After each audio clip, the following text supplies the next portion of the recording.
It was about how easy it was to put this gun together.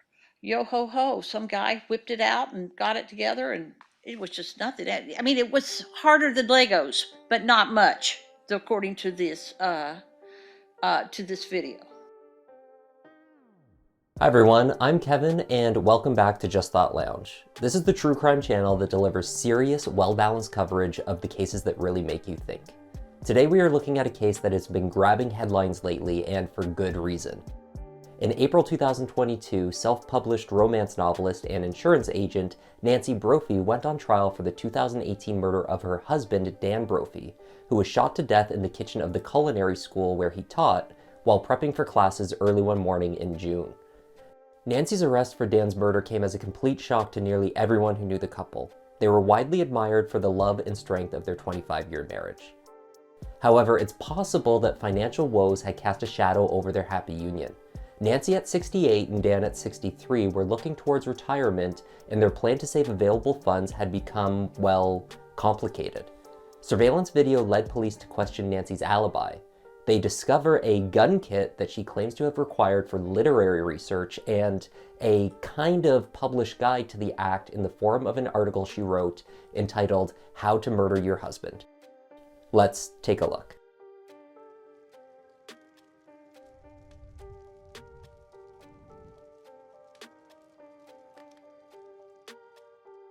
On the morning of the 2nd of June 2018, students at the Oregon Culinary Institute arrived for their morning classes at around 8 a.m. Unlike every morning before, however, the students found the door to the entrance was locked. Eventually, an instructor let them in through the student entrance. A few headed to the back kitchen for their morning session.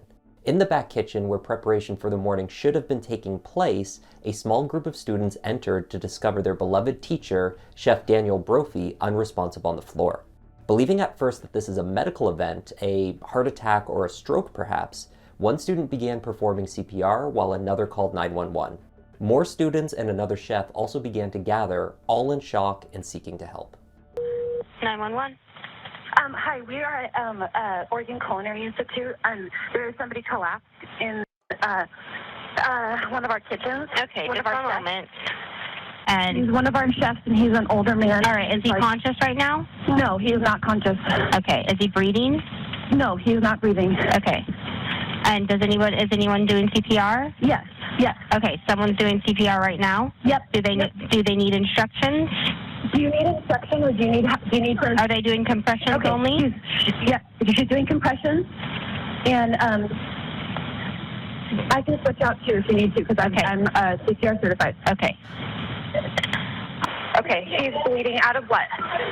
Okay, he's bleeding out of his chest. Bleeding out of his chest? Okay. Yeah. Does he just started bleeding.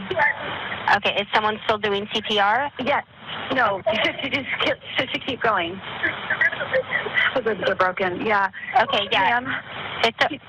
Okay. All right. Is someone still doing anything or no? Yes. Okay. Yeah, I mean, she's still doing compressions. Okay. All right. Does she need to continue? Whatever she feels comfortable doing.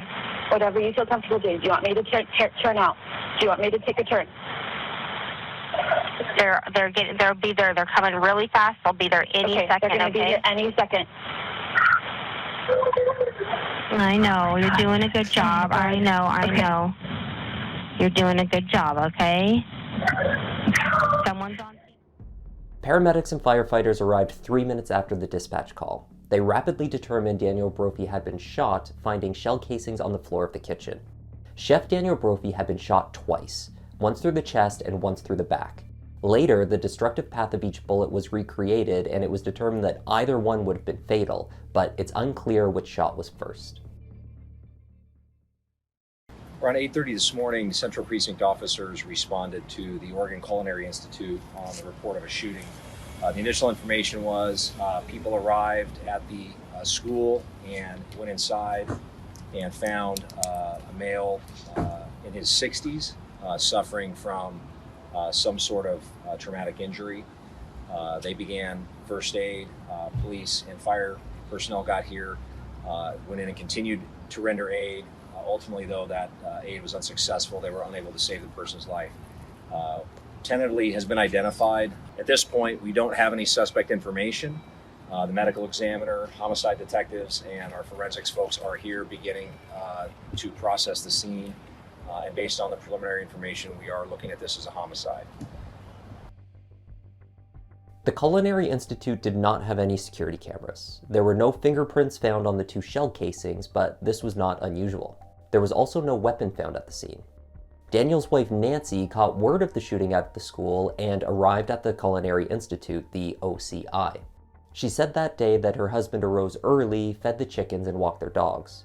She said she awoke when he came upstairs to have a shower. She estimated he left for work a little after 7 a.m. Detectives located Nancy and accompanied her home. In the recorded conversation that took place, Nancy speaks with detectives for 10 minutes before inquiring about her husband. Several minutes after that, she asked what had happened to him. And 47 minutes into the call, she asked where her husband, Dan Brophy, actually was. So I'm Detective Posey, and we're here also with Detective Merrill, and we're here with Nancy. And your last name, Nancy? Brophy. Okay. And today's date is June 2nd, 2018, and it's approximately, 10:47. We did a culinary tour in Oaxaca. This must have been 2003. And we did this culinary tour, and we were with these same people for 13 days. And at the end of the 13 days, I don't notice he's quiet, but somebody said, you know, I didn't think your husband ever spoke. And I thought, he talks all the time. But they didn't see it that way. And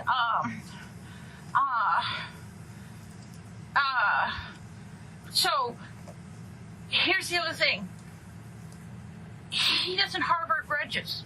I mean, he truly doesn't harbor grudges. When he first went to work at Western Culinary, God, I'm going to have to tell you stories here. There's not any specific, things that you know about that. Right. There's no, like he was like, oh man, this person's really got it out for me, or No. none of that kind of. And that wouldn't be how he thought anyway. Okay. Dan kind of is his own little world. God, that makes him sound incompetent. He's not. He's not. No, I know. So I just want to let you know that, we believe, Dan, we believe it's Dan that's been killed. Okay. Yeah, I kind of got that when everybody gave me the sad sack look. Yeah. I'm sorry.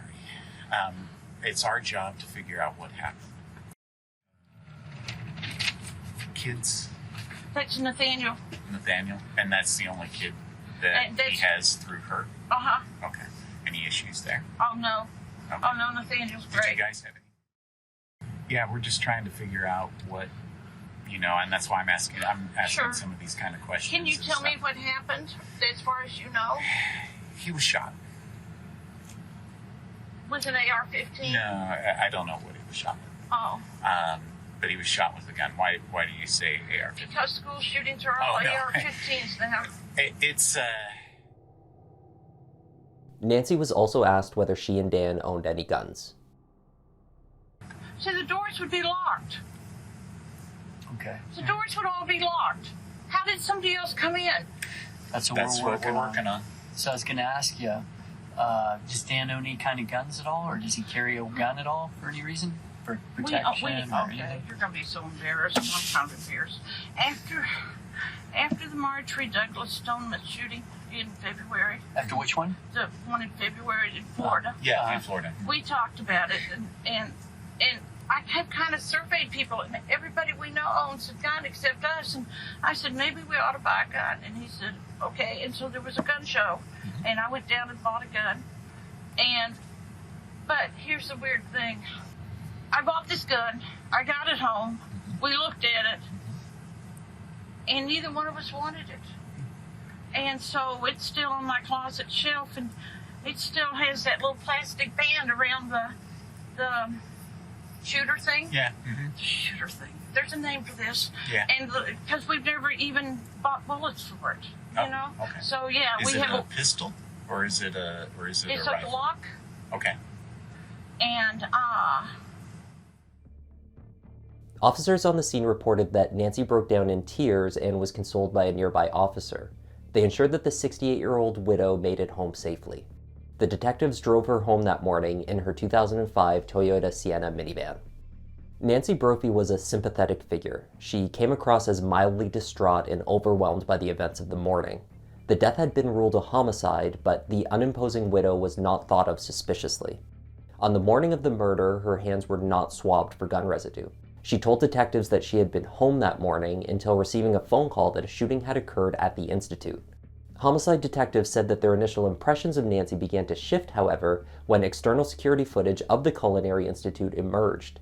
The OCI itself may not have had cameras, but a nearby pizza restaurant could produce footage that had a snapshot of the street outside. And a jarring image from the video showed an old Toyota minivan, remarkably similar to the one that Nancy drove, was captured outside of the Institute, within minutes of when Dan was shot and killed inside the building. Investigators began to compile external surveillance footage surrounding the Institute building that morning. Dan is shown arriving at work at 7:20 a.m. The alarm to the building was disarmed at 7:22 a.m., which is when he was assumed to have been inside the building. Based on how Dan was found, it was assumed that he was filling up ice buckets in the back sink when attacked. At 6:39 a.m., a van similar to Nancy's, being driven by a woman resembling Nancy, was caught on security footage making a turn towards the street where the Institute was situated. The van suspected to be Nancy's is then shown entering the area of the Institute at 7:08 a.m. and then leaving the area of the Institute at 7:28 a.m. The van shows a similar marking on its side to that of one on Nancy's vehicle. If Nancy was awaiting her husband's arrival at work, shot him and then exited to her van, she would have done so efficiently. Parking her vehicle, entering the building after Dan had disarmed the alarm, committing the crime, and then exiting within 6 minutes. Dan was a respected and beloved chef and culinary instructor, a mentor to the aspiring chefs of the next generation. My name is Daniel Brophy.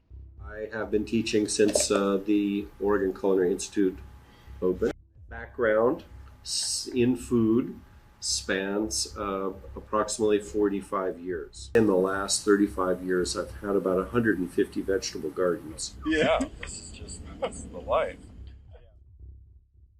Dan was also a generous and caring man. He arranged to have the quality ingredients used as practice in his classes, like chopped vegetables, donated to the First Baptist Church in Portland, where a meals program organized by his father helped feed the hungry.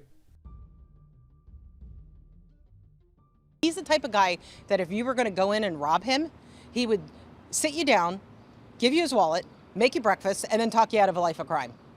That is who Dan Brophy was. Nancy and Daniel Brophy met in the early 1990s, shortly after Nancy relocated to Portland. They got married and started living in the Portland suburbs. While Dan continued to work at the Oregon Culinary Institute and tended to chickens and grew spices in the backyard of their home, Nancy Brophy did different jobs, from selling life insurance, which paid the bills, to writing romance novels. Nancy's series of self-published romance meets mystery series, the Wrong series, included titles like The Wrong Hero, The Wrong Cop, and notably, The Wrong Husband. The author's website entices readers to escape with rugged men, strong women, and a good story. Her novels carry the tagline, "Wrong never felt so right." Nancy was not all about the racy and the cheesy. She also, no doubt regretfully, blogged about related topics online. One such post, entitled "How to Kill Your Husband," would haunt the writer in the aftermath of her husband's death. In this particular posting, Nancy wrote, "As a romantic suspense writer, I spend a lot of time thinking about murder and consequently about police procedure. After all, if the murder is supposed to set me free, I certainly don't want to spend any time in jail. And let me say clearly for the record, I don't like jumpsuits and orange isn't my color." She writes about how to not leave a trace, choosing the time of attack and collecting the husband's life insurance policies within days of the crime, for a murderous wife to evade conviction and enjoy the fruits of her labor. In Nancy's instructional blog post, she outlines a few key motives to kill one's husband. At the top of the list, finances. Divorce is expensive, and do you really want to split your possessions? The drawback is the police aren't stupid. They are looking at you first. So you have to be organized, ruthless, and very clever. Husbands have disappeared from cruise ships before, so why not yours? Dan had multiple life insurance policies, arguably more than he would logically need. The couple spent almost $1,000 a month on policies. Dan had an income of $34,000 a year. And Nancy appeared keen to collect. Only days after the murder, Nancy placed a call to Detective Darren Posey inquiring after a letter for her insurance provider, one that would clear her of any suspicion in her husband's death. With this, she can collect $40,000 in life insurance. But this may give you a laugh this afternoon. I don't want to be the stupid question of the day, but I think I need to be the stupid question of the day. Okay. My insurance company said, well, just have the detective write a letter that you're no longer a suspect. And I said, man, I just don't know that he's there. And I'm not sure that he looks at that way. But if you do, I get you to write the letter. My sister, when I told her this as a lawyer, laughed so hard she fell out of the chair. So Why? because Why would you need that? because they don't want to pay if it turns out that I secretly went down to the school and shot my husband because I thought, hey, going into old age without Dan after 25 years, it's really what I'm looking for, you know? Okay. Well, we never would do something like that. I really didn't think so. Yeah, I mean, that's not something that we never do something like that. That's never been done. I've never heard of that being done. I was shocked when he told me this. And the other thing he says, well, I said, so what happens if, in fact, based upon your, and this is such a stupid little policy, I can't believe they're making me jump through the hoops like this. This is only $40,000. My sister said, you know, usually when they do that, it's for millions. And I said, yeah, we weren't insured for millions. Police later determined that the amount of life insurance that Nancy was set to receive was considerably more than the $40,000 she referenced in her call to the police. On September 5th, 2018, Nancy was arrested for the murder. Investigators attempted to interview Nancy after she was arrested, but she invoked her right to an attorney. No interview took place. It's not clear if she was already formally represented by counsel at that time. Nancy's bond hearing played out as a sort of synopsis to the trial that was to follow. The state did not want to see Nancy released, and so mapped out much of the evidence in the case against her in some detail. Bond was denied, and Nancy was held in custody awaiting her trial. I can't imagine. I just don't think she's capable. She's been a mess. Me, my kitchen crew, our friends, family, her family, people have been there nonstop since he died, helping her. In April 2022, after years of delays, some of which were unavoidable due to the COVID pandemic, Nancy finally went to trial. Prosecutors argued that the minivan captured by external video footage outside of the OCI that morning was Nancy Brophy. They posited that the now 71-year-old woman entered the Institute between 7:22 and 7:28 a.m., shot her husband in the back and at close range, then turned around and drove home. She was aware that the building did not have security cameras. She's not seen again on camera until 7:28. I believe the evidence will show you that she remained within this area during that time, between 7:08 and 7:28. Otherwise, she would have been caught on the various other cameras leaving the area. The state also argued that the layout of the building itself was quite intricate and a bit confusing. It would have been easy for someone unfamiliar to get turned around, particularly getting from a front entrance to the back kitchen where Dan was found. Nancy was familiar with the building where her husband worked, which the state believed lent weight to the case against her. The author's blog post, How to Kill Your Husband, was excluded from the trial. It was written 11 years earlier. The judge noted that it was written for a writing seminar, and any value it might have to the case was outweighed by the prejudice it may cause in the jury. The murder weapon was determined to be a Glock 17. Prosecutors presented evidence that in the months prior to the murder, Nancy Brophy had procured a ghost gun kit designed to make an unregistered firearm. Internet search history located on an older laptop retrieved from the Brophys' closet showed searches for the weapon, registration procedures in the state of Oregon, and searches for local gun shows where such weapons could be obtained. Nancy purchased a Glock 17 at a gun show on the 17th of February. 2 days later, she set up an eBay account. 3 days after that, on the 23rd, Nancy's online history shows the purchase of a slide and barrel assembly, which would modify her gun. A ballistics expert testified to the mismatch of the casings found at the scene and Nancy's gun. According to prosecutors, Nancy may have attached the slide and barrel to her gun and swapped it out after committing the murder, so investigators would not be able to link the unique markings on the bullets to her gun. Did you start to think whether or not, or form an opinion about whether or not you thought that this firearm was actually used, this complete firearm was actually used in the homicide? I believe that it may have been used in the situation. Yes. Okay. And if not the whole firearm, at least part of it? Correct. After you had learned that at least the slide and barrel portion of this gun that we've been talking about was not matching the shell casings from the crime scene, and after then learning that Miss Brophy had actually purchased a Glock 17 slide and barrel from eBay, what were you thinking at that point? My belief or understanding at that point was that essentially the slide and barrel that was purchased on eBay, and that was a complete slide barrel and spring assembly, was used to put on the frame of this Glock 17 in order to conduct the homicide. This question calls for speculation, and the answer is speculation. When Nancy's gun was handed over to investigators, its slide and barrel were not seated properly on the weapon. Nancy's defense team says this proves nothing, but it was a curious state to find the weapon in, given that it is suspected to have been modified in that exact way. Nancy's cell phone activity was tracked alongside the surveillance footage of what was suspected to be her minivan around the OCI on the day of the murder. In the animation, the red van is the suspect vehicle. Another car on the road that morning, which appears on the cameras, is also represented on the map. Additionally, footage from a nearby Max Light rail station yielded a partial license plate number from the suspect vehicle, which was later found to fit the plate number registered for Nancy's van. At the heart of Nancy Brophy's defense was one central and powerful assertion.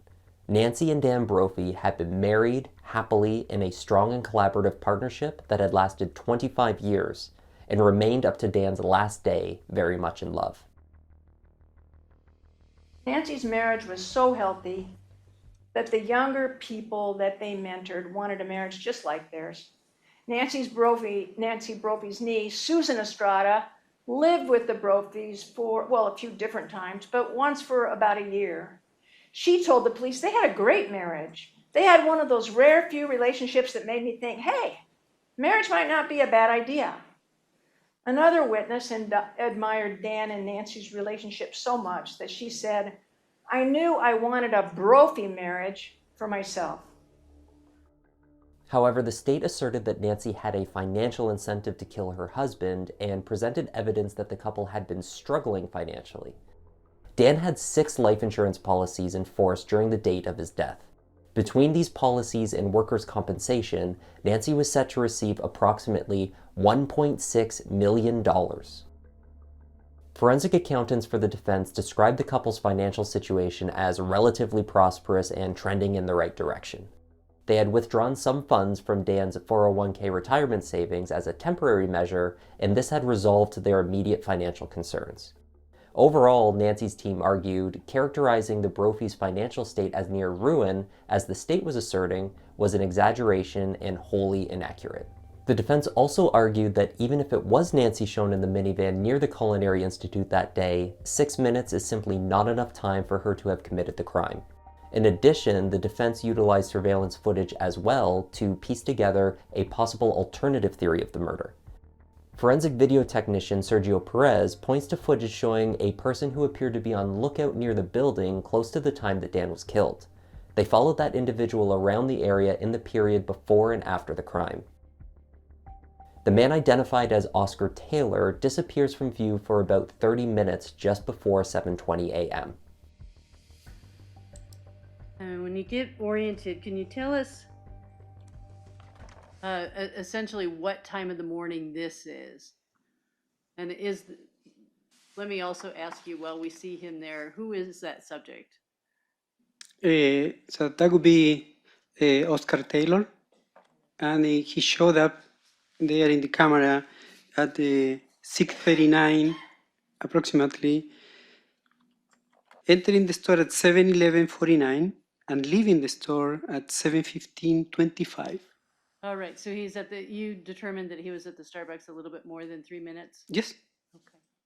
Okay, and that's when it is a little after 7:20, not before 7:20, when you lose sight of him going north on 18th? Yes, it's like 7:20 and a few seconds after that. Okay.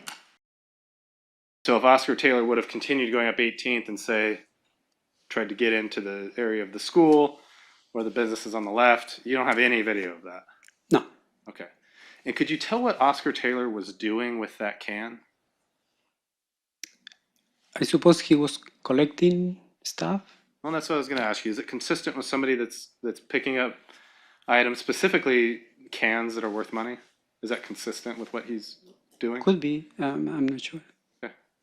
Well, if somebody told you that he was actually canning that morning, collecting cans to turn in for money, would that be consistent with what you were seeing on the video? Possible. I don't know. I didn't see him doing that. So sure. Yeah, I just had to. But you're not seeing anything that's suggesting he's doing something else? Oh, I don't know. Several days after the prosecution had rested its case in the third week of the trial, they received some curious information. A fellow inmate held at Multnomah County Jail earlier in the year with Nancy Brophy came forward with a story about a conversation the two held. Detectives flew to Texas where the inmate had been moved. They spoke with Andrea Jacobs, who had previously shared a jail dormitory with Nancy in Oregon. Andrea told detectives that Nancy described the murder of her husband to her. She said that Nancy had described herself as being this far apart with arms outstretched when Dan was shot. Detectives interpreted the statement as tantamount to a jailhouse confession. Nancy had placed herself at the scene and within feet of Dan when he was shot. But when Andrea took the stand, her recollection of the conversation proved underwhelming and less impactful than anticipated. You know, I remember asking her if she could use the media to help find who killed her husband, you know, because I felt like that was important. If you had a platform, then you could use that platform to help, you know, find out who did this horrible thing to her husband. And she said she didn't have to prove who killed her husband. She just needed to worry about proving that she didn't. And she told me that he was shot 2 times to the heart, and and she showed me the distance. She said he was shot 2 times to the heart, and she said it was about, and she used her arm span, because I said, wow, must have been close up, you know, and she used her arm span and said, well, it was about this far, and that's. Okay. So just to be clear, she held her arms out. Correct. Said it was about this far. Correct. Did she say anything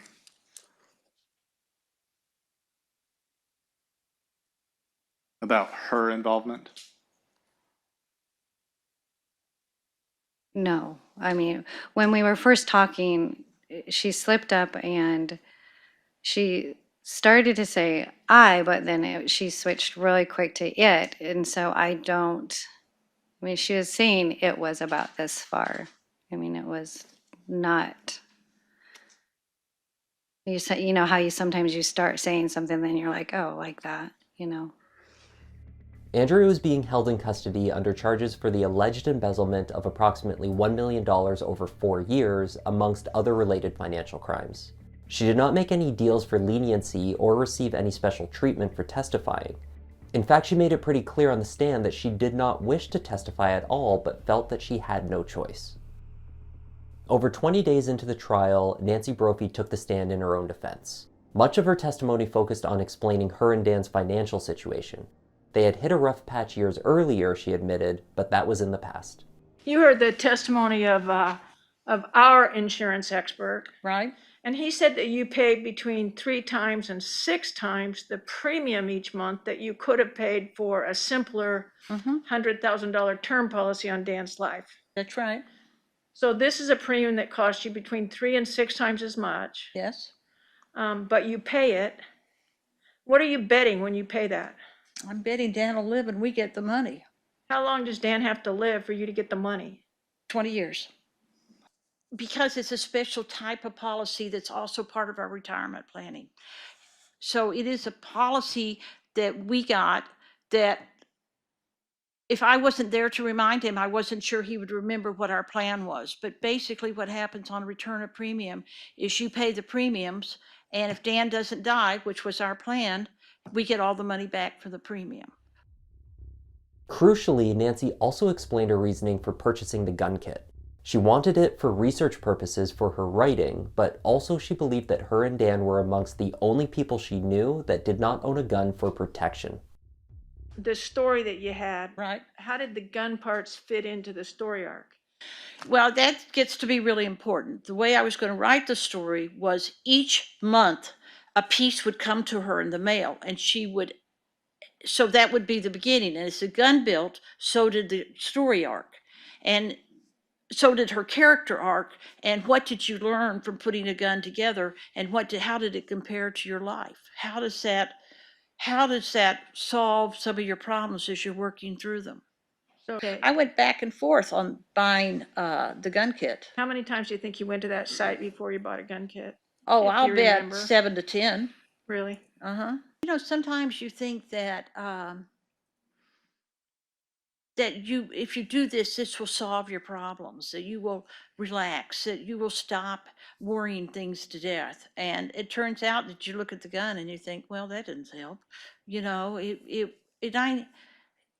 then he said, maybe we ought to look at selling it if neither one of us are enthused, if it didn't do what we want it to do. And I said, okay. And I said, or I could take it apart and then I could put the other one together. And Dan said, no, we've seen you in action before. No, no, no, no, no, do not take it apart. And I said, okay, which made sense. It really did. Let me ask, were you afraid that if you took the whole gun apart and then put it back together that I'd kill myself in the process firing it when it fired backwards? Yes. after you learned that your husband had been killed with a gun, how did you feel about your decision to buy a gun? Well, in the lighter moments, I thought it was karma kicking me in the ass. But in the heavier moments, I thought, we own a gun and it didn't protect us. We bought a gun to protect us and it didn't do its job. Sorry. You told the police that. Wait, I need to wait just a minute. I'm sorry. No, I'm sorry. At the core of the state's case was the surveillance footage. In what was perhaps the most damning testimony she could have offered, Nancy did not deny that the driver in the footage was likely to be her. Nancy seems to place herself at the scene of the crime. She claimed to suffer from a memory gap affecting her recollection of the first part of the morning. Did they tell you that they had video of you near the murder scene? Yes. Did you believe that was true? Not for 1 second. I thought, they're making this up. This isn't true. And did she show you a photograph that kind of shook you to your core? She showed me a photograph of what looked like my van and what looked like me in it and what looked like me in clothes I recognized. What do Which you mean was clothes you recognize? that night-shirt that we've talked about, the nubbly black one with the white lace applique. And I was obviously somewhere near the school. I can't remember if the backdrop was Bellagio's or whatever. I wasn't that involved with the backdrop, but I can tell you it looked like me. You know what they say? They say old age isn't for sissies. So what happens is I turn 65 as I'm starting to lose my eyesight. Then I'm starting to lose my hearing. I'm looking at this and thinking, oh man, I'm now losing my mind, because that's what you think. You think how can this have happened and me not remember this? How am I sitting here in a vehicle and have absolutely no memory of how I got there? And they're saying it happened at this time and it's video stamped. It's not like it's, you know, trust us, wink, wink, nudge, nudge. It's this time. It was not that. It was this picture. And I'm sitting there thinking, I'm not even sure what I was thinking, to be perfectly honest, because even now, as I think about it, my mind kind of goes blank with the horror of it, you know? Nancy is guilty of murdering her husband, and it is now up to you to deliver the justice for Chef Dan Brophy and the rest of the Brophy family. If there's any reasonable possibility Nancy Brophy is not guilty, you must give her the benefit of the doubt, and you are required under our system of laws to return a verdict of not guilty. The 12-person jury deliberated for 2 days before returning a verdict of guilty on the first charge of second-degree murder against the 71-year-old Nancy Brophy. Her legal team announced immediately that they will appeal. At the time of publication, Nancy has not been sentenced. Both Dan's mother and his son Nathaniel were grateful for the guilty verdict and believed it was necessary for their family to begin to heal. Over 10 years ago on the romance author's website, Nancy wrote of her life and her husband. I live in the beautiful green and very wet Northwest, married to a chef whose mantra is life is a science project. As a result, there are chickens and turkeys in my backyard, a fabulous vegetable garden, a hot meal on the table every night. For those of you who have longed for this, let me caution you. The old adage is true. Be careful what you wish for. When the gods are truly angry, they grant us our wishes. And that was the story of Nancy Brophy, the romance novelist who foreshadowed her own future when she published a blog about how to murder your husband.